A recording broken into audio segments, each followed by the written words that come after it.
तेलंगणात मंत्री महोदयांच्या ताफ्यातील कारने एका IPS अधिकाऱ्यालाच धडक दिल्याची घटना घडली आहे। येथील भद्राद्री कोठागुडेम जिल्ह्यातून मंत्री श्रीधर बाबू यांचा ताफा जात असताना ताफ्यातील एका कारने IPS अधिकारी परितोष पंकज यांनाच धडक दिली।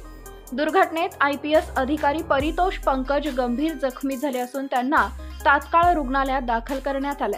मुख्यमंत्री रेवंत रेड्डी यांच्या कार्यक्रमापूर्वी आढावा घेण्यासाठी व जागेची पाहणी करण्यासाठी मंत्री श्रीधर बाबू गेले असता ही अपघाताची घटना घडली। मंत्री श्रीधर बाबूंचा ताफा भद्राद्री कोठागुडेम जिल्ह्यातून जात असताना ही अपघाताची घटना घडली। IPS अधिकाऱ्याला ताफ्यातील कारने धडक दिली असून या घटनेचे CCTV फुटेज समोर आले। त्यानुसार एक पोलीस अधिकारी मंत्री महोदयांच्या दौऱ्याच्या पार्श्वभूमीवर पोलिसांना सूचना देत असल्याचं दिसून येते। या दरम्यान नजर चुकीने ते अधिकारी मंत्री महोदयांच्या ताफ्यातील कार समोर येतात, त्यामुळे ताफ्यातील कारची त्यांना धडक बसते। या दुर्घटनेत ACP महोदयांना गंभीर दुखापत झाली आहे, त्यामुळे त्यांना तात्काळ खासगी रुग्णालयात उपचारासाठी दाखल करण्यात आले होते।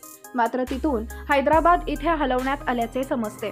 मंत्री महोदयांच्या दौऱ्यात आपलं कर्तव्य चोखपणे बजावणाऱ्या पोलीस अधिकाऱ्यांसोबत ही दुर्घटना घडल्याने हळहळ व्यक्त होते। मात्र या घटनेनंतर तत्काळ पोलीस अधिकारी व अधिकाऱ्यांना ACP अधिकाऱ्यास रुग्णालयात उपचारासाठी दाखल केले।